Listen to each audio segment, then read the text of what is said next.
Los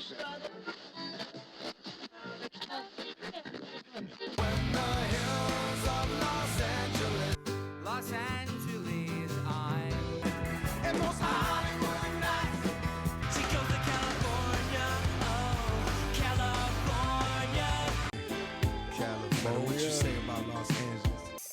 LA got the people saying,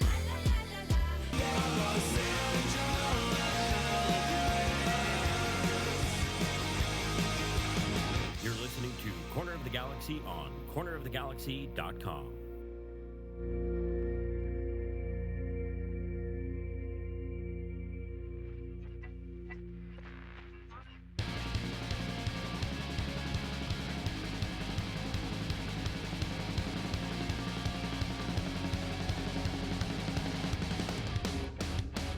Welcome to Corner of the Galaxy on cornerofthegalaxy.com. I'm Josh Guesman along with Wendy Thomas, and on today's show we actually have a game to talk about. That's right! The Galaxy kicked off their preseason schedule with a draw against the Jolas of Tijuana, and we're going to get to talk about it. Yes, a preseason game is definitely going to get analyzed on this show. We're also going to go over a bunch of other topics, including new kits, a numbers controversy, LA Galaxy 2 staff who have been announced, a game promo schedule, and a bunch more if we have the time. Plus, we'll do our very best to get you prepared for Saturday's Cali Classico in Las Vegas. There's plenty to talk about, and we're glad you could join us. Corner of the Galaxy starts right now.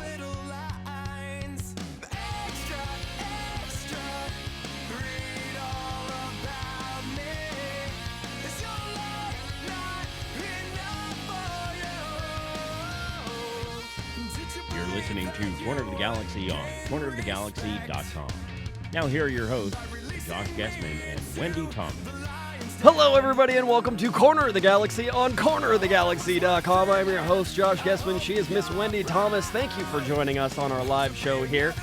Glad everybody could join us. A busy week for LA Galaxy soccer. First preseason game basically happens right in the middle of training, and Galaxy train, as Curt Onalfo said, train right through this game. Use it as 45-minute, 2 45-minute mini games. We got to see it. I was there. Wendy followed it as well. I know a bunch of you were there, and I know it's something that everybody wants to talk about, so we're certainly going to do our best to analyze a preseason game that probably will mean nothing because there are a bunch of starters missing and very little things that we can take from it, Wendy, right?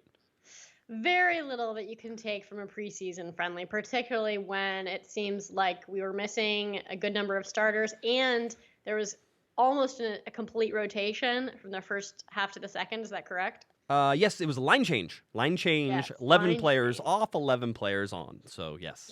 Yeah, good time. So not a lot you can learn from 45 minutes of seeing players. I mean, maybe there's a few highlights to discuss, but I think that maybe, you know, our desire to analyze this type of game emanates more from the fact that, you know, our thirst for LA Galaxy actual games is so dire. We're just trying to slake our thirst. I think, yes, absolutely. That is exactly what it is. I could say I got to go to StubHub Center.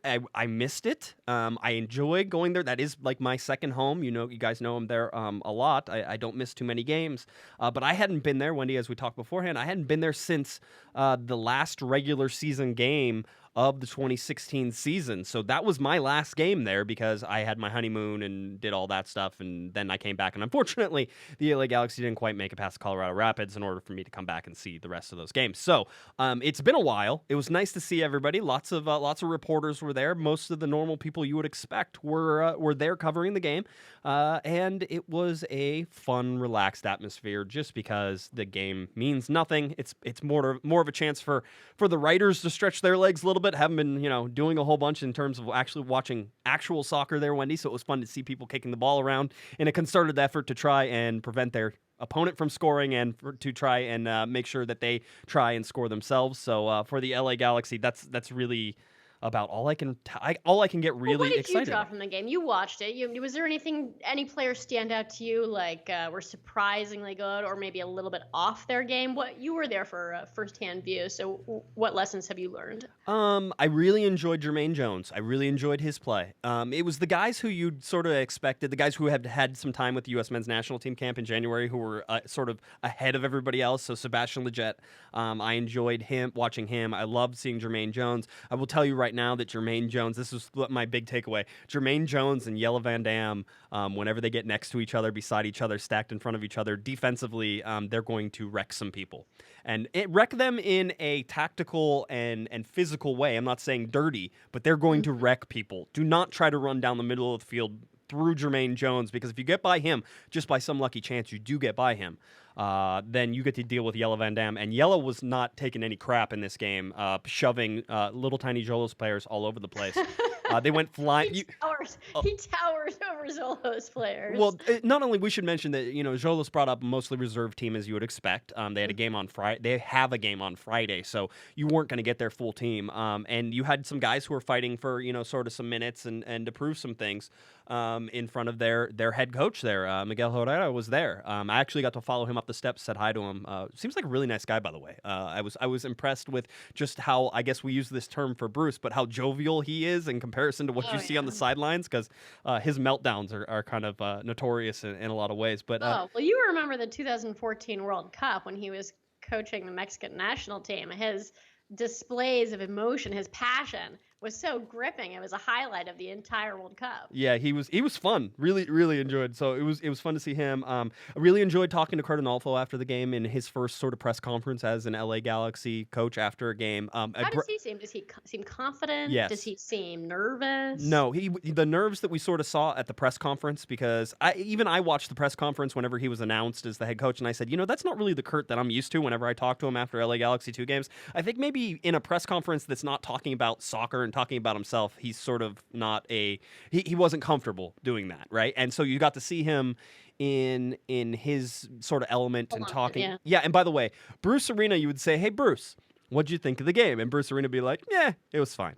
That you could have won the game, could have lost the game, never really knew. It was fine. It is what I expected," that type of thing. That you would get, a 10-second answer from a question like that. With Curt, you get a 2 or 3 minute answer off that initial sort of asking about how the game is. So there's a lot more insight there. Again, I was excited whenever Bruce left. Not that I don't love Bruce Arena, because I love dealing with him and it was always interesting to do so, but I was excited to be more open with things, Wendy, and sort of have, somebody who's going to tell you more whenever you ask a question. And for me, Curt is that guy. He's sort of the guy who's like, let me explain what I meant right here, and this is why I did this. And, he even talked about how the LA Galaxy defense had trouble defending against the Jolos at the very beginning, because the Jolos were building with 3, and they were building with 3 on the left-hand side, and how that made them shift their right-hand side. And so, that was an actual tactical discussion that happened. And it was, I was sitting there. Bruce, I feel like it was always, it was very reductive, because it came down to a guessing game in my mind, because I would listen to what he had to say, and then I would think to myself, do you know that what you're saying doesn't make sense? And then, do you know that I know that what you're saying doesn't make sense? And do you know that I know that you know that what you're saying doesn't make sense? Because, he would say things like, there's no problems with Gio and Robbie playing together up top together, or he doesn't care about formations, or analytics doesn't mean anything. And you just scratch your head and say, well, I don't think that he actually believes these things. It's just a question of whether he's saying it because he thinks I believe it, or just because he wants this to be over with. Yeah, most of the time it was probably just to be over with. That's what I always thought with Bruce. Bruce would rather not do those, and he was and he also saw it as a game. I've always said that. Bruce saw dealing with the media as a game, and that's fine. And as long as you learned how to play that game, you could actually get some interesting quotes out of Bruce, which is whenever Bruce had an interesting quote, it was a big deal, because Bruce would throw somebody under the bus, or talk about how MLS owners need to put on their big boy pants, or stuff like that you wouldn't get that you're not going to get, I'm telling you right now, from Curt Onalfo, because there wouldn't be. What would Curt have to say? Or what kind of gravity do you put behind anything that Curt says about that compared to what Bruce says? And so, because everyone is trying to protect their careers when they're in a position of head coach, right? Everyone's very concerned about being politic and making sure no one's offended and making sure that league officials aren't upset with you. Whereas Bruce really just did not give a fig about any of that. No, Bruce tends not to give much consideration for a lot of it, and I think that's one of the reasons probably he was such a good coach in a lot of ways, is that he didn't care he didn't care what the fans thought. He didn't care what the owners thought. For the most part, he wanted to do what he wanted to do, and he would live and die by that. And so it was always easy to point fingers and point blame with Bruce. You knew whose fault it was.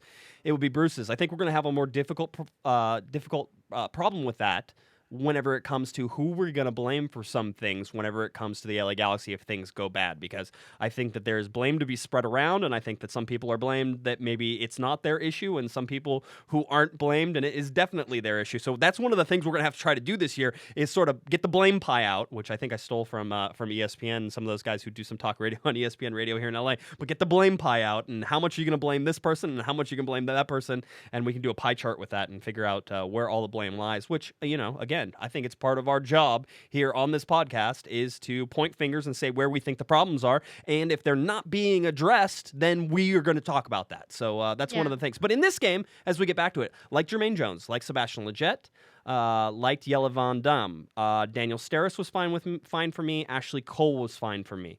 The problems sort of started on that right side with Rafa Garcia. Robbie's out, right? Yeah, Robbie's out with an ankle injury. And if only we had a backup right back. Yeah, well, I mean, one of the things that people have been saying, and I certainly agree with, is that, Robbie Rogers has been injury prone throughout his career. That is absolutely a 100% true statement, especially whenever it comes to his time with the LA Galaxy. It's one of the reasons that probably nobody wanted to trade for Robbie Rogers, whereas they wanted to trade for AJ De La Garza. Whether or not you have to make that move is a complete different argument. To keep worse players because we can't get rid of them. Sometimes. Genius plan. Sometimes. Look at Dan Kennedy. Everybody keeps asking if Dan Kennedy is still on this team. Right, I know. Yeah. No one is going to take Dan Kennedy from us. There you go. Every time you want to trade a player, so every time you want to, just go through this in your mind, not you, Wendy, but our listeners, because I know you already do this. Anytime you want to trade a player, you want to do anything with a player, you want to swap a player, you want to propose a trade, ask yourself who wants this player. Right? So if you're trying to get rid of Leonardo, right, the actual answer to that was that nobody wanted Leonardo until basically he was free, because that's what ended up happening, and that's why he went to the Houston Dynamo. The LA Galaxy, and I've said this to a couple people, is if they could find somebody who needed a goalkeeper, Dan Kennedy might be available to get off your roster, and it would probably be a good idea if you paid 50 to 75% of his salary to give him to that other team.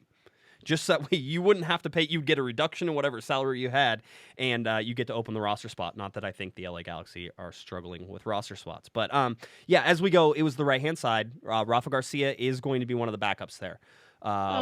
Yeah, I know. Well, I mean, we've said it a million times. I continue to say it. I think I'll keep saying it throughout the years, so just get used to it. Maybe we should make it a drinking game. Is every time Josh says, I like the starting lineup, but after that, there's no depth, and there's no proven people back behind it, then you should take a shot. So start drinking now, as Josh says, there's no depth right now. There could be depth, Wendy. This team could turn out to be really deep. Are we going to sign someone? Probably not. No, but if the kids who are the young youthful players from LA Galaxy 2 that have been down there, if these kids turn out to be good, then you have some depth. If they don't, then you have zero depth. That's sort of how it's going to work right now. So Rafa Garcia was back there, and I'm not going to put a whole bunch of blame on Rafa. One, I don't think that's his position, although I think he's going to play there. And the other is that in front of him was Raul Mendiola, who I think doesn't do the best job protecting his back either. And so between those two, that's where the Jolos attacked up the left-hand side. But for the most part, the LA Galaxy had the possession. They had the run of play for 45 minutes. They looked dangerous. Jermaine Jones missed a header, point-blank header. Daniel Steres missed a point-blank header. All of the really dangerous opportunities came from set pieces, which was nice to see. Baggio Husidic actually did a good job delivering those said set pieces. And Baggio is part of the all-vegan midfield now. He even joked about that because Jermaine Jones is vegan, Baggio Husidic is vegan. This is LA, baby. Come on. That's right. That's how it's going to work. So you got the all-vegan midfielder. Baggio said that definitely played a reason in why they get along so well. He was joking a little bit with us after the game. It was fine. I didn't have a lot of problems. There was a big disconnect between the midfield and the strikers, and you had Ari Lassiter up top, you had Jack McBean up top. So you had Ari Lassiter, who's great running downhill, right? So if you get him pointed towards a goal, that's how you want to use Ari. And then you have Jack McBean, who's probably a little bit more comfortable with his back to the goal. So they're good complement together. They played well on LA Galaxy too. But I'll be honest with you, Jermaine Jones was so far ahead of the curve on most of his passes that Mendiola, Lletget at times, and Lassiter and McBean all got caught offside a bunch of times, or just unprepared for the ball that Jermaine Jones was going to play. And Jermaine played some excellent balls through that should have been run onto. So if Jermaine Jones can stay healthy, Wendy, and obviously that's the big if. That's one of our big questions this season, isn't it? Who's gonna get injured? Yeah, and if that does, and I know a lot of people were upset that Sebastian Lletget was playing on the wing. I will say that if anybody gets injured, that Lletget's going to play in the middle. Oh, I mean, he's going in the middle, big time. So he will play in the middle whenever that happens, and whenever that doesn't happen, he will be on the wing. I still think that there's a possibility the wing could be his better position. I love him in the middle. I think that he's versatile in the middle, that you can see him push out to the sides when he's in the middle.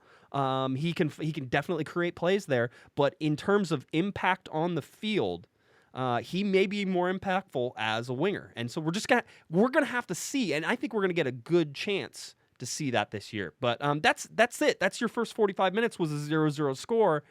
A couple blown chances. Jolas had a couple chances. Nothing super surprising for that. And then we go into halftime, and then a line change, like we said. So 45-minute game, the Galaxy tie 0-0, and then you go into the second game where the LA Galaxy tied 1-1.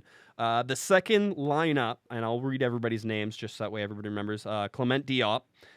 It was in goal, and then you had Nathan Smith, Bradley Diallo, Dave Romney, Josh Turnley, mostly LA Galaxy 2 guys, with Dave Romney, of course, being somebody who I think is a backup at several positions on defense as well, so keep your eye on that. And then you had Bradford Jamison IV was playing. Miguel Aguilar is the trialist. This is the guy the LA Galaxy got from DC United. They acquired his rights from DC United. He has not been signed, so he is on trial with the LA Galaxy right now. You had Jaime Villarreal, Emmanuel Boateng, who was sort of the one guy who got to play, down with LA Galaxy 2, who I think could still be a borderline starter, depending on where you want to put everybody.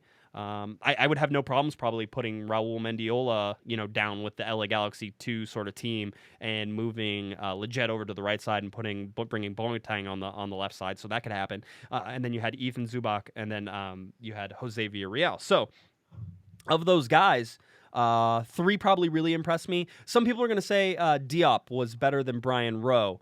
Diop can be that guy who makes unbelievably really good saves. He's sort of the Jaime Pinedo of that those unbelievable saves that you can't believe how did he just make that? So he's that guy. And so that's going to draw your eye, and you're going to be like, hey, that's the guy that I maybe want as the number one. And I saw lots of people on Twitter saying that Diop is hands down better than Brian Rowe. And you haven't been watching the games. If you do that, watch some LA Galaxy 2 games. Diop is a high risk, high reward type of guy.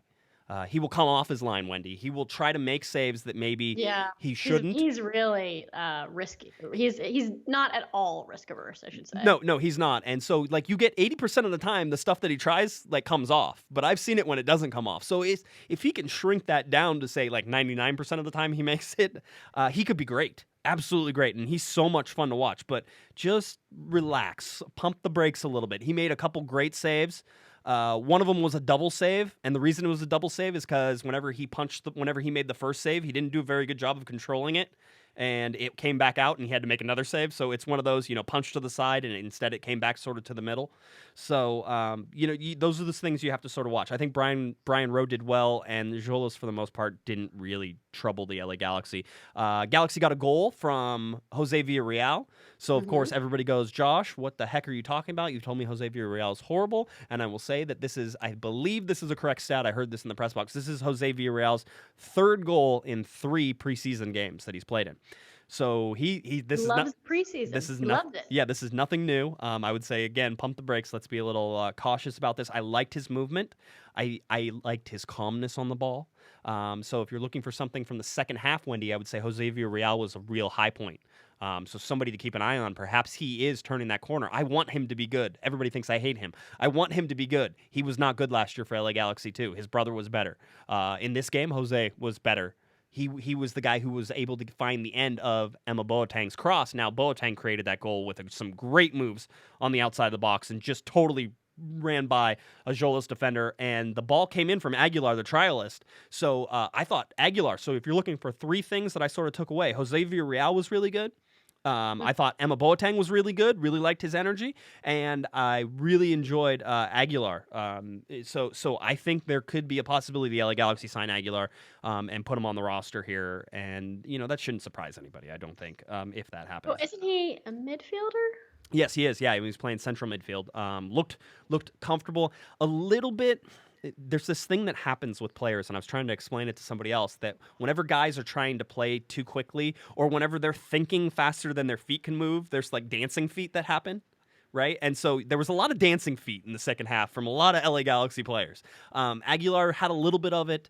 Jose Villarreal and Emma Boateng didn't have that. They were up to speed, and quite honestly, they were playing against a Xolos team that had already gone 45 minutes and ended up, like most of the teams, started subbing out at 60, 65. So they had the energy advantage as well. So, I mean, all the things that you can take from this are that the LA Galaxy are progressing nicely. 45 minutes for the starters, quote-unquote starters, missing Giovanni Dos Santos, missing Gyasi Zardes, missing Romain Alessandrini, Pedro, Robbie Rogers. I'm trying to think if there's anybody else. I think I got them all. But missing those guys. Those guys are all starters. Yeah. So 2 questions. One, what is the ETA on Zardes being fully fit? 2, Right. I know you said you don't think that we're going to sign anyone, but if we were going to sign someone based on the game earlier this week, who do you think we would sign from Los Dos or whatever academy? Who do you think we would sign based on that game? I think the signings. Everybody asks, if there's going to be more signings. I think there will be more signings. I think there's going to be a lot of LA Galaxy 2 signings, and I don't necessarily know that any of those move the needle. So like you could sign somebody like Josh Turnley because you need some more backup at defense, which was a draft pick last year. Maybe you could sign somebody like Nathan Smith, even whenever you look at defense again being a little bit. So you could sign those guys. I just don't know what game day impact those guys are going to have. So in terms of like signing some people, yeah, I think there's going to happen from LA Galaxy too. I think they could sign Aguilar. I like him as I enjoyed watching him for 45 minutes. Let's put it that way. I don't think he's a finished product, and he's still pretty young. I think he's 23, so he's still pretty youngish. He might be a guy but he's at midfield. And quite honestly, when you look at the depth that the LA Galaxy have and where they lack and where they need, midfield isn't exactly one of those where I'm jumping up and down saying, there's no depth. They got a lot of players who can play there. So he's going to have to be a guy who would get some minutes if he comes in. So those are sort of my things. If the LA Galaxy are going to go out and sign anybody outside of their own organization, Wendy, they have to be looking at defense right now. Yeah. That's the one place that I don't want to see Rafa Garcia as our right back this season. And I don't think it's fair to Rafa. I don't think that's his position. So he's a midfielder, quite honestly, and he's a defensive midfielder, but putting him in a right back spot where, quite honestly, the Xolos players were able to just tear the corner off of that side. That's crazy. What you're playing an LA Galaxy team with no actual right back? We have no right back because Robbie Rogers is going to be injured, so we're just like not having a right back this year? Yeah, it could be. I mean, literally, you could be trying to fit somebody. It's going to be, round peg into square hole. We traded AJ De La Garza. I cannot believe we did that. Yeah, it's going to be interesting to see how that all comes down. I don't know if everybody saw the Kevin Baxter article that came out talking about AJ's trade. Did you see that, Wendy, at all? Because it reiterated what we had talked about whenever AJ was on the show and just sort of said, it was a blindside. It was a blindside from all sorts of reasons. And if you look at it, the 2 big sort of blockbuster trades that happened this year was Dax McCarty, right, going from the New York Red Bulls over to Chicago Fire. Yeah, $200,000 times 2.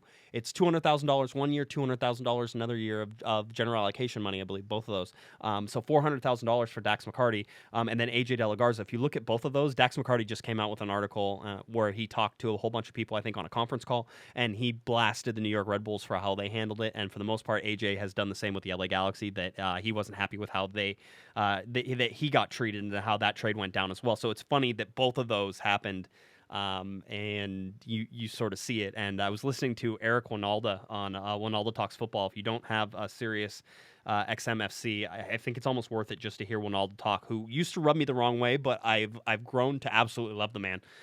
He talked about how, you look at people and how they're doing these deals and how, it's not being done right, and it's from people who he thinks lack experience. Yeah, I mean, from what it strikes me as being completely ham-handed. All it means is that, when you have a business transaction and not all parties are on the same page, it reflects to me that you are very unprofessional. It means that you don't understand your business and how to, conduct business affairs with people. Basically, because if you have parties to a transaction and one person is on one side upset about it, then, what was the miscommunication? Yeah. Why didn't you keep everyone in the loop? Why wasn't everyone on the same page? That's just not the way you treat people. Well, and it seems that way, but at the other side, that in sports, it's a business, and whenever you're talking about these guys, AJ played for us for 9 years. it's still And still a then business. It's still a just business. like, stab him in the back, trade him without even notifying him or getting his consent. That's ridiculous. At the end of the day, this is a business, and that's sort of what everybody has agreed to, is that you're not trading. Yes, you're trading players, but you're also trading assets. And the LA Galaxy had an asset, and they traded. I'm not saying that I think that that's right, Wendy. I don't like how it went down. All right, but at the end of the day, and even both guys, Dax McCarty. Yeah, you know what else exists in business? It's called business ethics. Okay, it's how you conduct yourself in business. You don't take someone who's been loyal to you for 8 years. If you had an employee who had worked for you for 25 years and he was about to retire, and then you're like, oh, by the way, we're not giving you a pension. See ya, bye. Like, that's just not.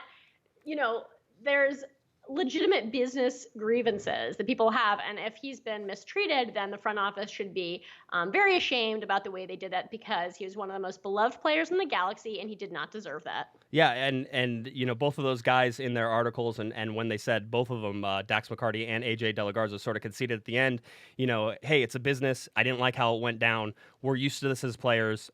This is sort of how it is. We just thought we deserved a little more respect than that. And I think that sort of sums up where everybody should sort of, where I think it ends up, is that they deserved more respect. They deserved more consideration than that, both Dax McCarty and AJ De La Garza. So it's going to be interesting to see how that comes back. I'll tell you right now, AJ said that he already circled the 2 dates on the LA Galaxy whenever he plays the LA Galaxy. So I've seen some comments that people say, hey, if he scores a goal, I'm cheering for him. Yeah, I would never do that for any other player. I'm a diehard LA Galaxy fan, but that guy deserves everything that he gets in terms of any positivity that can come from him. So it'll be interesting. I think Dax McCarty also has the New York Red Bulls circled on their calendar as well. So it'll be interesting to see how that all. I again, as the reporter side of me, just like that, it gets the little tingly spidey sense of this is going to be like so much fun to watch AJ come back and play the Galaxy, and how it all plays out, and what could possibly happen. So it'll be interesting to see how that does. But yeah. I mean that's fun, fun and or traumatic. Either way. Yeah. How again, reporter and me Fun said, and or tear-inducing. if it's tear-inducing, I think lots of people will hopefully read the story the next day. It'll be interesting. I can't wait to talk to AJ after that game, because I know there will be a bunch of LA Galaxy reporters who will be going to orange. AJ in orange. Yeah, have you seen that, by the way? It's really weird. It's really, it doesn't. I think a bunch of people even commented on it. It's not right. It's not right. All right, so that's basically it. That's with the Xolos game. We talk about the San Jose game that is coming up, Cali Classico, coming up on Saturday at 7 p.m. This one's in Las Vegas. Tickets for that can still be found on the LA Galaxy website. I don't believe they're sold out. So if you're traveling over there, I hope you're listening to us as you do. Drive safely. Let's see the giant thermometer. Isn't there a giant thermometer somewhere in between Vegas and LA? I think I've done that trip about 1 million times. I should probably know that. So have fun with that giant thermometer. That drive always takes longer than you think it does. So my suggestion, leave early. That's my suggestion. But hopefully we can keep you company on the way over there. Here's what to look for, and We'll just do the San Jose thing up front here, so that way we can get to all of the rest of the stuff. This just sort of news stuff that's coming up. But here's sort of what I think you should be looking for, Wendy, and you can tell me if you think I'm crazy on this. In this next game against San Jose, you're looking for progression. All right, so you want to see the guys who have played 45 minutes and who are the quote-unquote starters. You want to see them make 60 minutes now. So 45 minutes was the last one. Curt talked about it after the game. Hopefully that you're getting to 60 minutes. So I think a lot of the times you're going to see most of the starters go 60 minutes, and maybe even some of the guys who are a little more fit, like Sebastian Lletget, could go more minutes. Okay, not somebody like Jermaine Jones, who is old and you don't want to run him a whole bunch. And quite honestly, what does preseason do to Jermaine Jones besides sort of get him? It risks him getting injured. Exactly, and that's with everybody, by the way, but maybe a little more with a 35-year-old. So when you look at all that, that's what you want to see. You want to see the progression. You're hopeful that Giassi Zardes. You asked me when I thought Giassi Zardes was going to come back. I don't have a timeline for it. I haven't heard where he is in terms of progression and coming back. And so you would hope that you would start seeing him more in training, although I think that he has participated in some training, just not all of it. So he's working back, and you quite honestly want to take your time with him. Don't rush it because he's coming back from the broken foot, and now you have a knee injury. So again, it's a knee contusion, which is more of a bruise. They're probably just making sure that it's fully healed before they get him back in sort of that game mode, because they don't want to injure it again if it gets hit again, and they don't want to cause any more injuries. We talk about injuries; those secondary injuries are the ones that can nag and leave people, with careers that are stalled whenever you have basically your body trying to overcorrect for a previous injury by favoring something else, and then that ends up getting injured. So that's sort of the cautiousness with Gyasi Zardes. Expect that. I'm hoping that early next week you're going to start to see Romain Alessandrini and Joao Pedro coming back into the United States and start training with the team. I do not think that they will realistically hit the field for the LA Galaxy until the Portland Timbers game, which is the last preseason game, but I think that they'll be training before that, and they'll probably make it to the training camp in Santa Barbara, and if they do, they may even play some closed-door minutes in that game. So that's sort of what you want to watch for in terms of things that happen after this Cali Classico. But for the most part, just look for progression. Remember, the starters are going to get more minutes. Those guys who are the second string are going to get less minutes. So with those less minutes, you want to see the impact that those guys can provide as well. You want to see if Jose Villarreal can sort of continue to keep his game at a high level, if Emma Boateng can continue to do things against San Jose, and realistically, you should see about 60 to 70 minutes from San Jose as well. So it should be a pretty good matchup on a baseball field in Las Vegas. I mean, ultimately, that's what it comes down to. Again, preseason games mean relatively nothing, but you want to see where this is. This game will not be televised, not that I know of. It won't be streamed, not that I know of. So it'll be on Twitter, and I'm not going because I have tons of podcast work to do this weekend, so I will be here. So I look to follow the LA Galaxy's main Twitter account there, and they should provide you with all the information that you need about this game. So does that sound reasonable, Wendy, in terms of what to look for? Yeah, it sounds reasonable. I would like to I suppose that I'm just going to show up for the first game and see all our designated players together for the first time, and Joao Pedro. It's going to be like watching an entirely new team, because it seems like in the preseason it's mostly, Los Dos, it's the kids, and then some veterans. So it's really going to be a brand new experience, because I feel like these preseasons are not really going to do much to give us a preview of what the team is really going to look like. I said, and it was joking, but at the same time, it was also, sort of, in the back of my head, I said, hey, you remember that time when the LA Galaxy played that preseason game against Seattle that was closed doors, but the press was allowed in at StubHub Center? It was in the pouring rain, and Seattle won 4-0, but preseason games mean nothing. So it was sort of a thing that I remembered. I'm like, yeah, they mean nothing except whenever you can go back and look and say, there was some importance there to sort of be able to glean from, to sort of pull from. But I'm not sure that you can do that until you have the ability to look backwards, Wendy. I don't think you can do that right now and say, this is really important and this will be the thing that hurts the LA Galaxy this year. I don't see that. I will say this, though.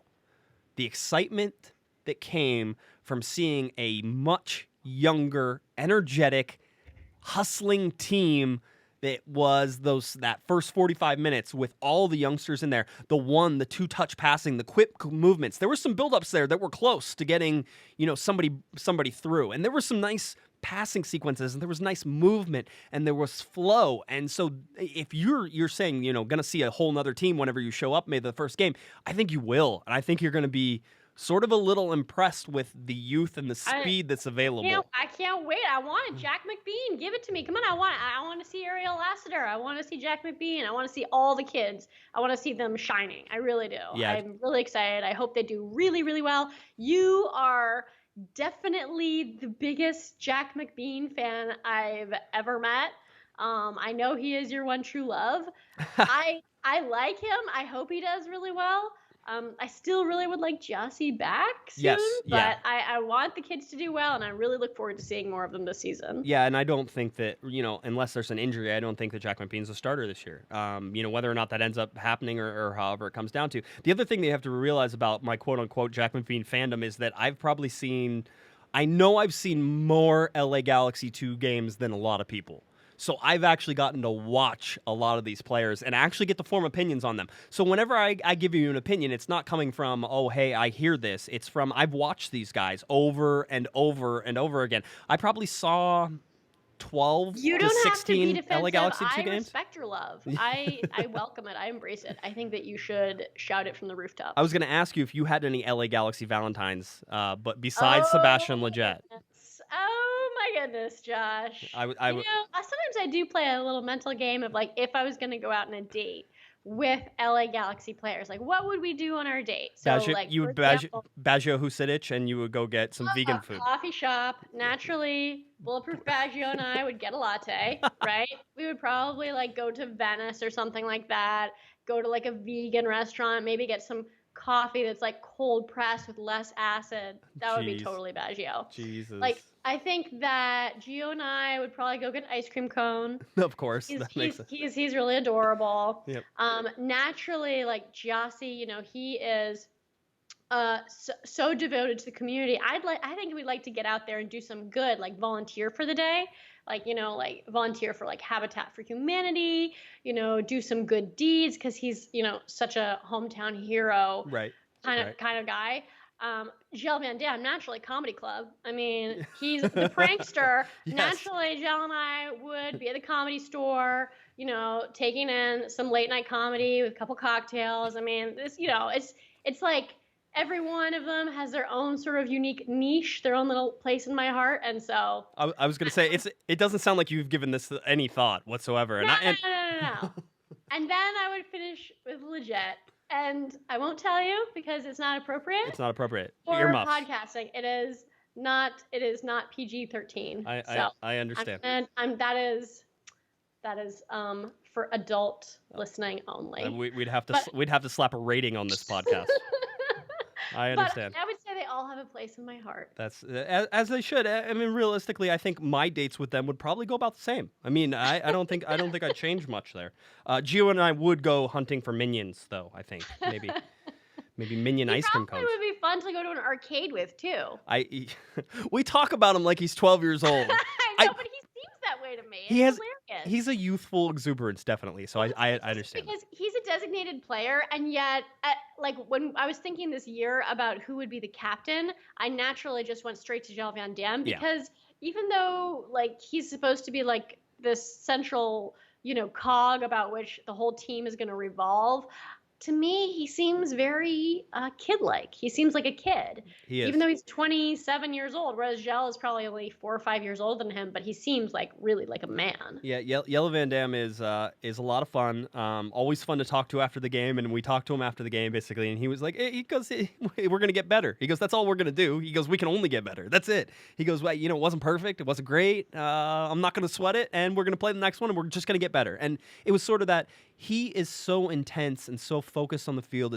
He's one of those guys who just has this little switch that whenever he comes off, he's just like, he has so much fun off the field too. So he's fun. I want to know where you would take your LA Galaxy Valentines on a date. So go ahead and hit us up at Galaxy Podcast because we're not always serious on this show. We can have some fun too, and I think you should have some fun with this. So at Galaxy Podcast, tell us where you take your Galaxy players on your dates for Valentine's Day coming up. Of course, it was probably a good idea. All right, let's get into some of this news and get back a little more serious. Let's talk real quick. Wendy, opinion. Jermaine Jones is wearing the number 13 jersey. Number 13 jersey has not been worn since another Jones last put it on. Kobe Jones, of course, last put it on in 2007. The number may or may not have been retired, and I know there's people already yelling at their radios or devices, however you're listening. You're yelling at your... Josh, what are you talking? I was there and I saw it. And there's lots of controversy in this, and I actually spent a good deal of my night talking to LA Galaxy staff about this, including former LA Galaxy staff like Alexi Lawless. But I want to get your take on it first. What do you feel about this? I mean, I don't care whether he wears 13 or not, but it is completely hypocritical. They did retire the jersey, and then because Bruce thinks it's stupid, 2 years later he says, no, we don't retire jerseys. Well, you can't retroactively say that something hasn't happened. What you could say is that, you know, we said we were going to retire Kobe Jones' jersey. In retrospect, we think that's probably a mistake and that number shouldn't be retired. but Kobe Jones is always going to have a place in our heart. He's, has an incredible legacy with this club. Yeah. But because it's the LA Galaxy and they're dysfunctional, they won't do things that way. Well- and instead it's like this whole controversy of, was it ever really retired? And what does that mean? And what did Bruce mean when he said that? It's like, there is a graceful way to do this. I think the this. LA Galaxy will not do it the graceful way. I think that you're probably putting them in. I think you're putting them in they know the exact 100% answer to this. And from everybody I talked to, including Alexi Lawless, nobody knows the answer to this. Nobody knows the answer of whether or not the jersey was actually there's retired. People who claim to have seen it happen. So Yeah, there's certainly a lot of witnesses to this non-event. There may have been a lot of witnesses. There are zero credible news stories that talk about it. There's nothing from the club. And I even did some research. And I'm not trying to defend the Galaxy. I don't know what happened. That could be because no one ever covered soccer before 2012. I mean, it's like, it's kind of a niche sport. The fact that Kobe Jones' retirement of the number 13 didn't make it to hit the presses was not necessarily like shocking. The guys over at the Riot Squad cast, Chris and Ed, sent over an article to me about that's USA Today. The USA Today article is the closest thing that we can come to having somebody who may have covered that. Although it doesn't actually come from the USA Today, it actually comes from the AP, so it's an AP Wire report. It's written basically by a 12-year-old. Oh my God, Wendy, if you read it, I can even put it up if I can find it again. If you read it, it talks about the number being retired.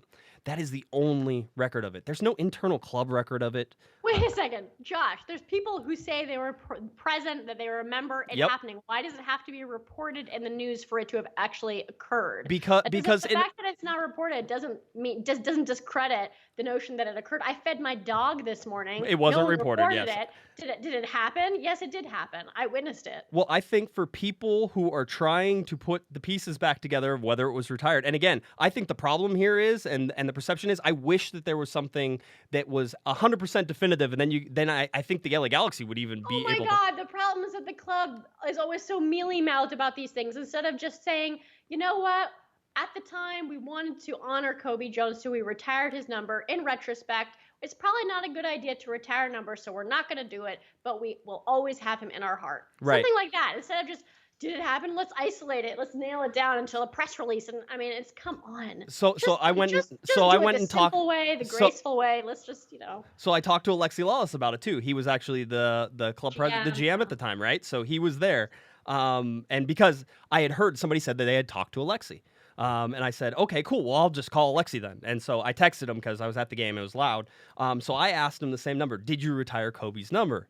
Right? And he goes, I honestly don't remember. Now, Alexi could be lying to me. All right? He could be saying that because the LA Galaxy asked him to say that. Oh, my goodness. Again. A group of grown men who are acting like 10-year-olds, please. Okay, but again, Wendy, if the guy who was there supposedly pulling the strings, now granted, everybody hates Alexi Lawless as the general manager of the LA Galaxy, and I think even Alexi would say his time here wasn't great. Do you honestly think that he doesn't remember, Josh? I don't know.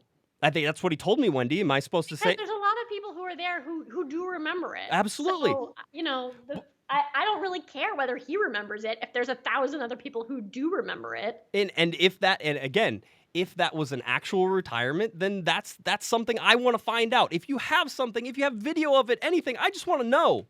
Because I've spent, guess how much time I've spent on this, which is way more than I should have, by the way. Oh my God, please tell me you haven't spent hours researching Kobe Jones. Hours. A lot of people have. And I think, and Josh, what does your wife have to say about this? My wife lets me do my soccer stuff. That's what I'm allowed to do. And quite honestly, that's what my job is to do whenever I come on this podcast, is to tell you what I have learned through talking with people, through researching myself, through talking with other people. I've talked to a bunch of people. You know what I have learned? What? I have learned that grown men are silly. I think that's a dismissive attitude. A lot of men doing a lot of blowing some smoke. I think that's a dismissive attitude. I think that's a dismissive attitude that doesn't allow people to actually try to put in any work. To be silly. Okay. Anyway, so I'd love to know what you guys think about this. I know there's lots of people who are talking as well. You can hit us up at cornerofthegalaxy@gmail.com. All right, tell us whether or not you think, this was done at all. I know Kobe Jones apparently, and I didn't pull the audio, but apparently they asked him about it on the broadcast of the Jolos game. Did you hear it, Wendy? No, I feel terrible though. I mean, that's a terrible position to put someone in. Well, Joe Totino asked him about it, and they're partners. They've been talking for a while. I have to imagine they even talked about it beforehand, about what he'd say. And and my second hand accounting of it basically is that Kobe says it's complicated.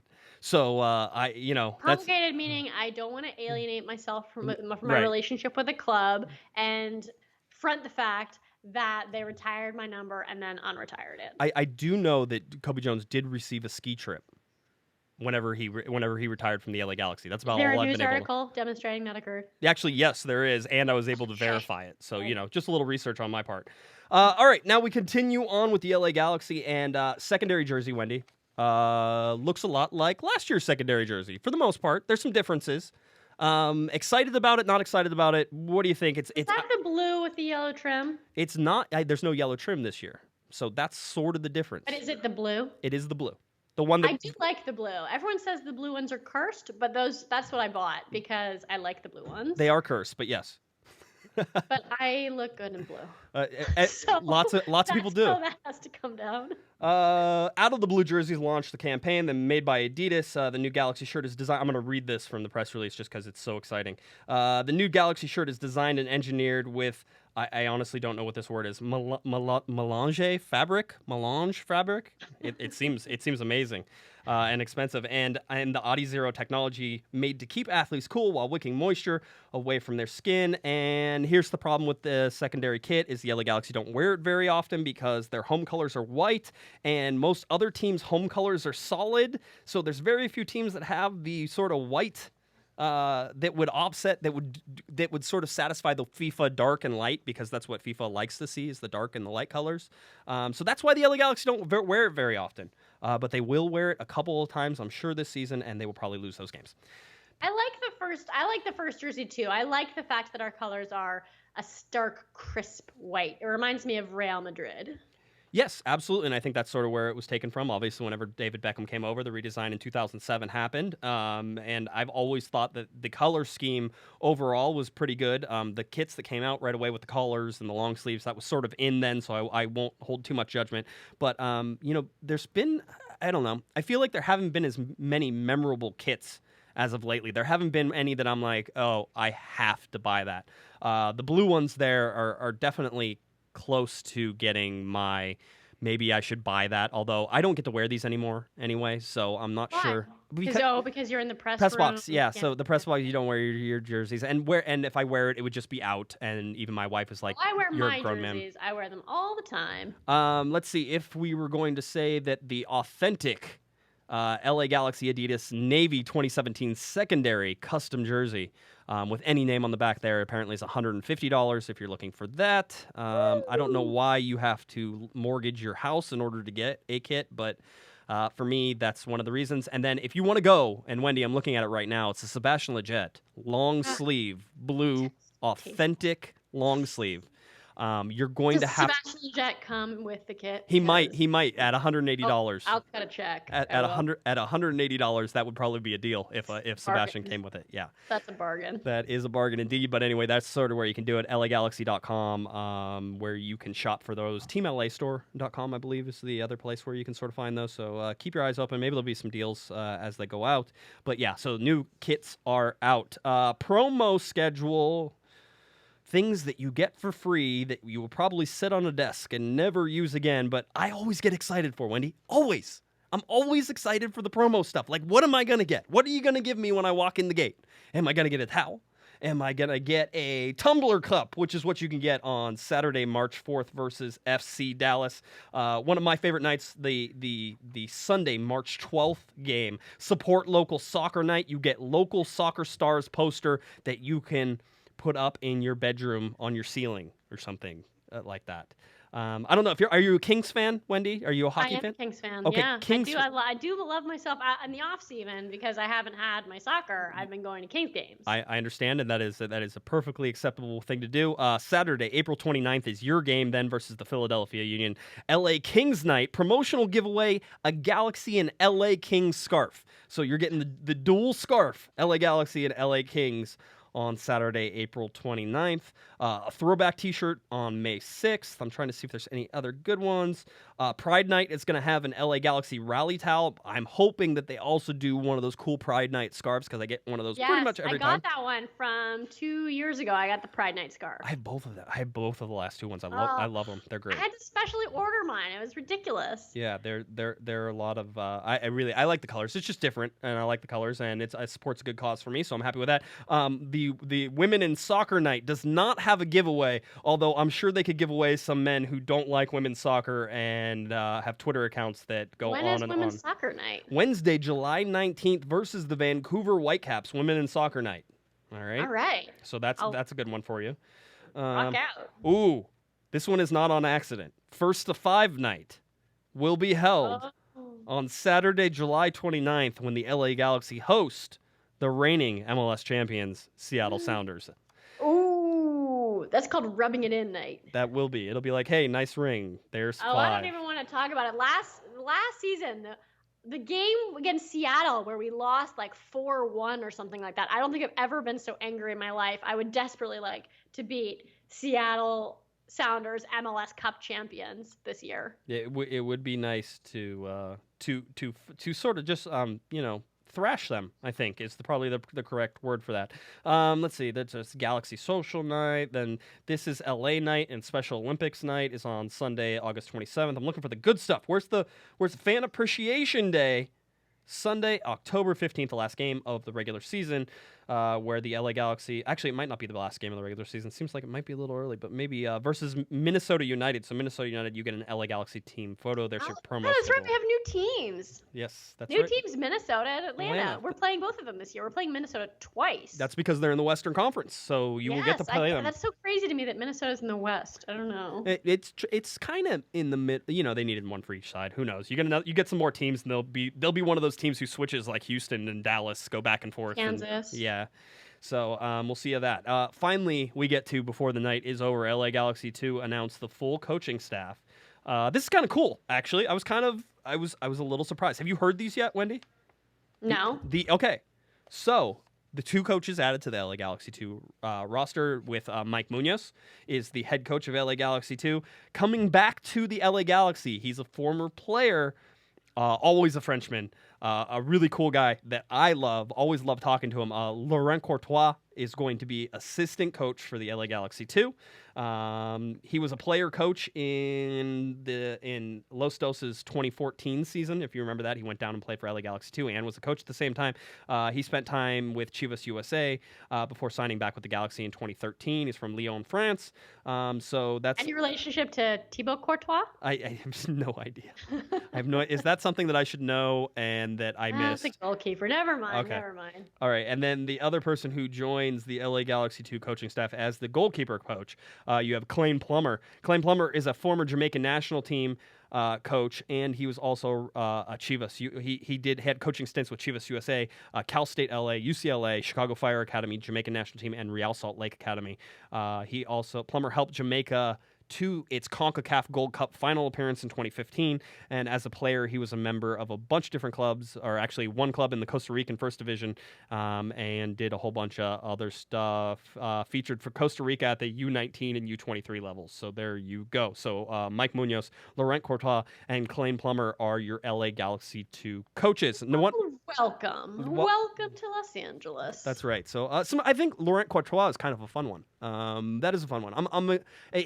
It'll be fun to see what he brings. He was a player coach already. He'll be good with Mike Munoz, I think. I think those guys are going to be good coaches. And then you got Plummer as the goalkeeping coach, who I don't know. But hey, I don't really know a lot about goalkeeping coaches. That's not really my thing. So that happens there. One other LA Galaxy 2 / LA Galaxy / Orange County news is that Oscar Sorto has been signed by Orange County, the USL team, which is now affiliated with LAFC. So he's officially not a Galaxy member. Not LA Galaxy. Okay. And not a homegrown player anymore. Yeah. Yeah, well, although by the way, I'm convinced that if he ever came back with the LA Galaxy, they'd list him as a homegrown player again. So don't think that would stop anybody from doing anything. But anyway, if you wanted to know where Oscar Sorto was, if you saw him on the milk cartons around, and he said he was missing, that's where he is gone, down to Orange County as I think they're the Orange County Football Club now. Isn't it LA County Blues? No, it used to be the LA Blues. Then they were the Orange County Blues, and now they changed their name this year because now they're going to be affiliated with LAFC. So they just I think it's simple Orange County. So much rebranding. Much rebranding. Well, that's what you get when you get like 12 people to show up to your games. And literally they were 30 seconds away from me, and I went to a couple of them, and that was it. So. That's how it works. So anyway, so that's sort of our news there. Does anybody else have anything? You Wendy, you have anything else for me? No, I don't have any news. I'm all opinion. Yes, I know, but like, is there anything else that you sort of want to talk about? And listen, everybody's asking sort of if they should call in and have some things.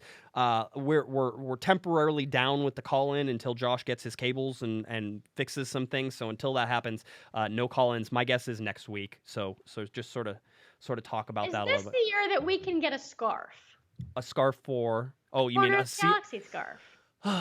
We can, if you think there's enough interest. We'd have to do pre-orders in order to do it. Our financial situation is that we'd need to take your money in order to make them. No, all right, okay. Okay, but that's just something I was thinking about. That's all right. I didn't mean to spring it on you on the podcast. No, it's fine. It's in the back of my head always. I would like to do some things. There's a possibility that we could be Corner of the Galaxy could be available, and you might find us at the season ticket holder rally that is going to happen here at the end of February, basically before the season starts. So I'll just. We'll see what the details of that are. It may all go south, but I want to sort of give you a heads up that maybe you could come find us. Maybe we could have a presence there so that way you guys can come and say hi. Okay, so everybody sort of knows that.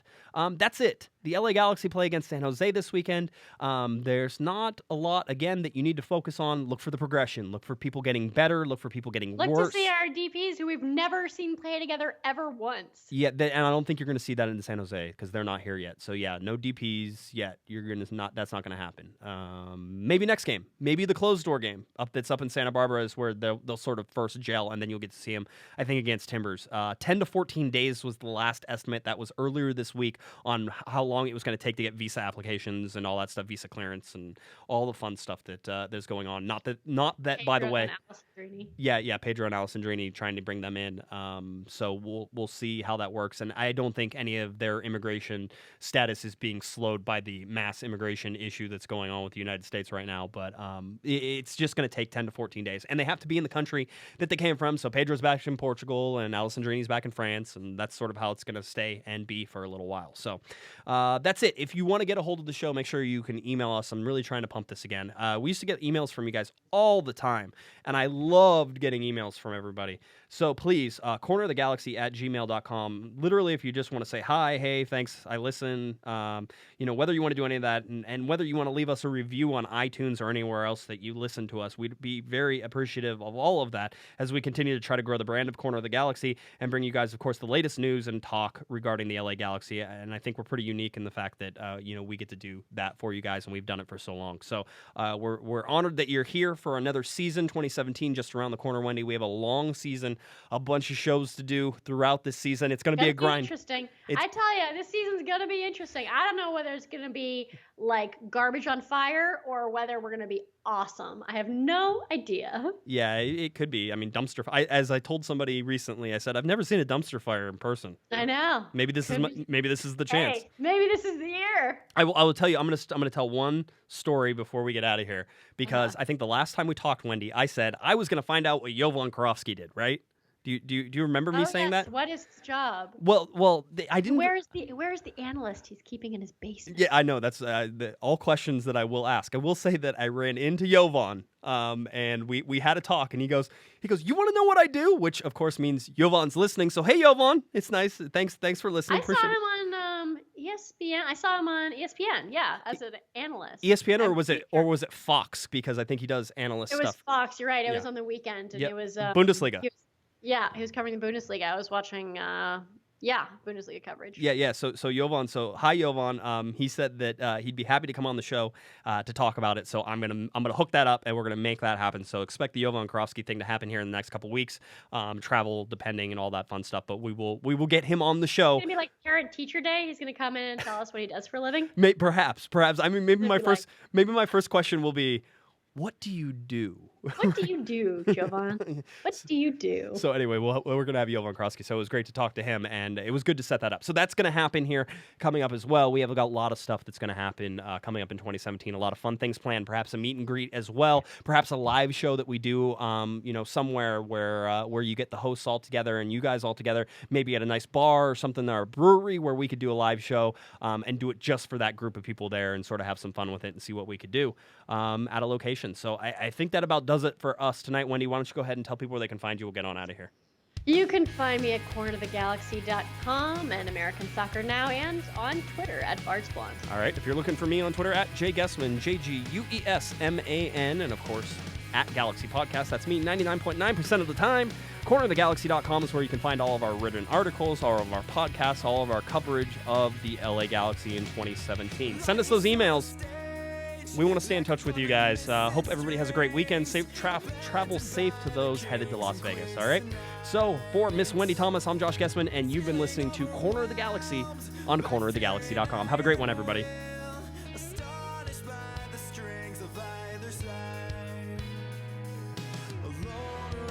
You've been listening to the Corner of the Galaxy podcast on cornerofthegalaxy.com. You can follow the show on Twitter and Instagram at Galaxy Podcast. And be sure to check out and subscribe to iTunes, Stitcher, and Facebook by searching for Corner of the Galaxy. And for all of your independent LA Galaxy news, discussion, and entertainment, including this podcast, head on over to cornerofthegalaxy.com. Fans, thanks for listening. We ask that you be kind and courteous to your neighbors as you leave the podcast. We thank you for joining us and look forward to seeing you again. Until then, I'm Michael Araujo, and on behalf of the entire Corner of the Galaxy crew, goodbye, everybody.